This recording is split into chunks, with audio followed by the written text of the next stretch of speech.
Ganto lang pala gawin tong insanay ng napakasarap na spicy chili. Lika, ituturo ko sa'yo ito. Sikat sa Indonesia ang gagawin mo.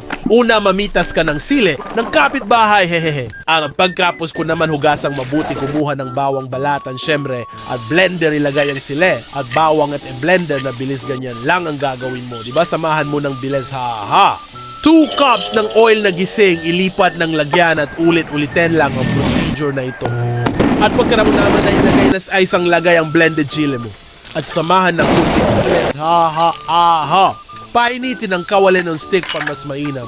Pag-init ng panilagay mo ng blended chili mo, bilisan ang bagal mo, hehehe. Haluin lang na haluin para hindi ito masunog, wag lang mainam maghalo, hehehehe.